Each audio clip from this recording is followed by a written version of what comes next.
What is up, everyone? My name is Michael Pohl with Bay Area Aquatics, and today I'm going to talk about my favorite aquarium that I haven't shown you guys yet that I absolutely hate.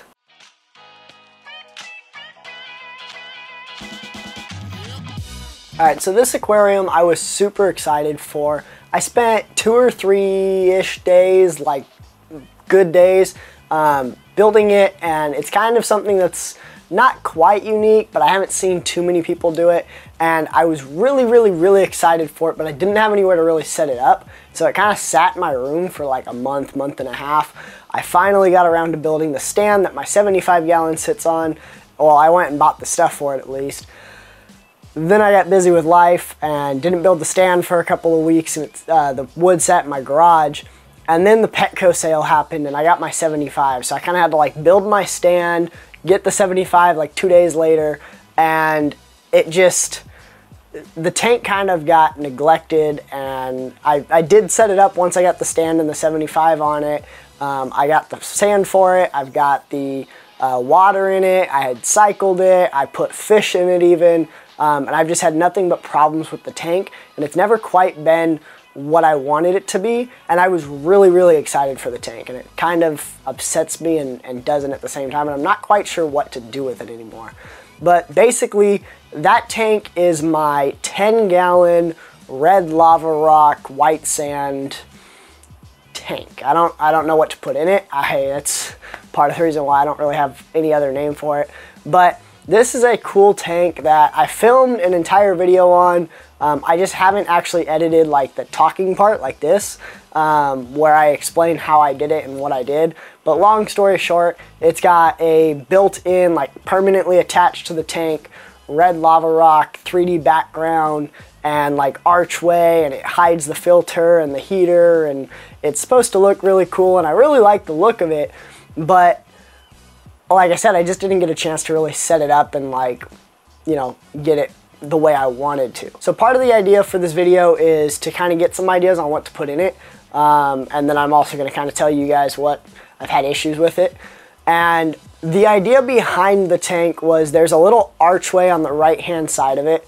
I really want to wrap moss around it, like a Christmas moss or a Java moss or something.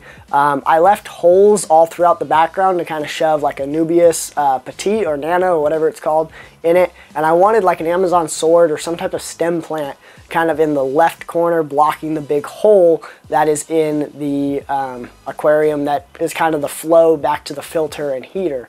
And there's a second hole underneath like where the archway is, where there's rocks on the ground.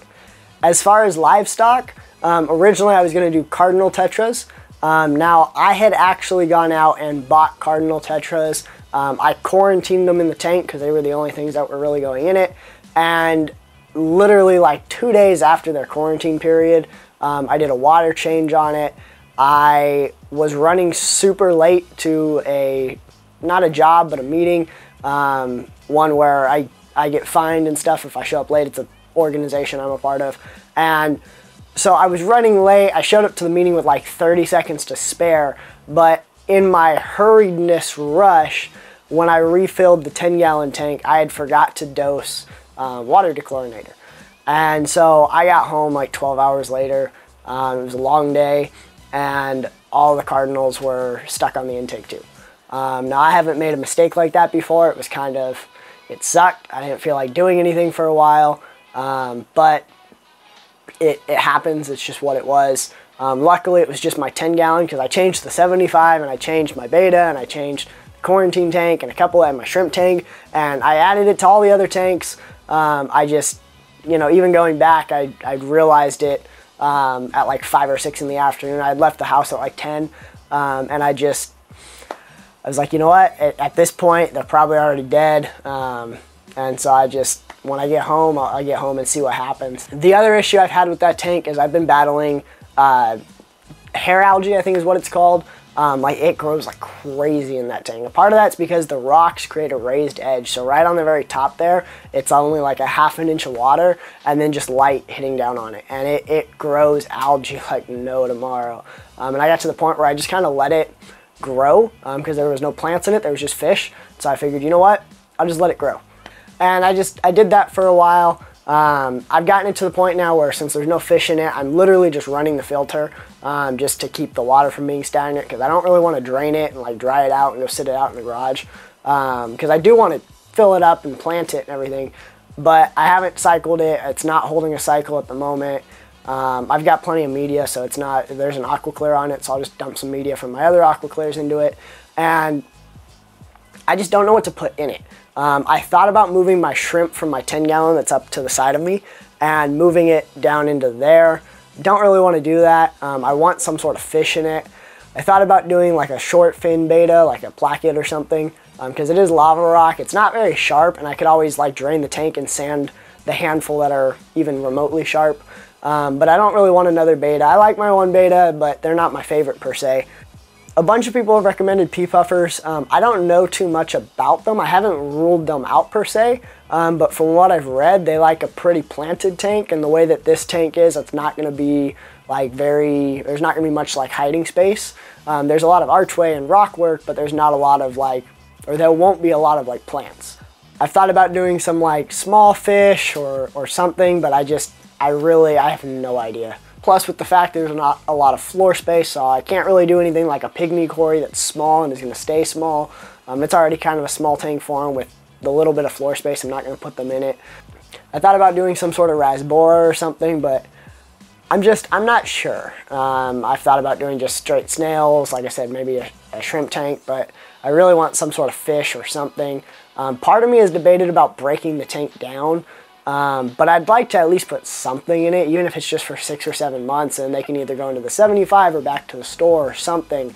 Even give the tank away to someone. I mean, I know teachers and stuff that I can just be like, here's a tank, here's the filter, here's a fish, here's some food for it for a year and a half, and let me know if you need anything. That's an option too, and I might do that.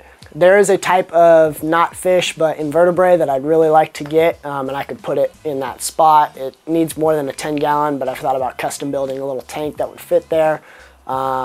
I could also redo the stand. I could take the center brace out. It doesn't really need it. Put like a 40 burrito there, and that would be an awesome tank for this invertebrate.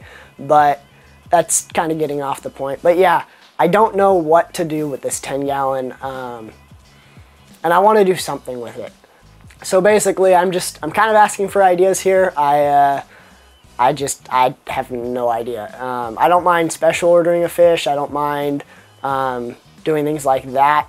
If it's a kind of a weird fish, if you know where to get them, let me know. My local fish store can get some things, but obviously if it's not on their list, they can't get it.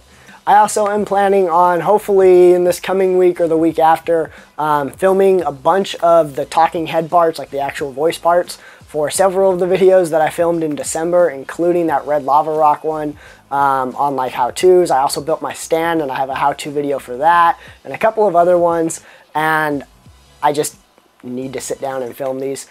But yeah, like I said, for like the 10th time, let me know some ideas. I'm totally out of them. I think every time I talk to someone, they recommend pea puffers. That's kind of the direction I'm leaning. I think they're cool. I've been told a trio of them, but again, I've heard anywhere from like 3 in a 10-gallon to 1 to 5 to, all sorts of random things. I've heard you got to get like 8 and find out which ones are which, and then take like half of them back. One of the local fish stores does actually keep a tank of them. They're about a half-hour away, but I could drive and go pick them up. So yeah, like I said, just let me know down in the comments below what you guys have in your 10 gallons. What do you think would look good in this red lava rock? I kind of want to find that love for that tank again. Every time I look at it, I'm just kind of over it. And I don't really want to break it down yet. So if you guys liked the video, give it a thumbs up, or if you liked the tank. If you didn't like it, you know what to do. If you're new here, hit that subscribe button to see what I end up putting in the tank. I've got some more videos coming your guys' way pretty soon. When you hit that subscribe button, hit that bell notification so you're notified every time I upload. As always, thanks for watching, and I'll see you guys next time.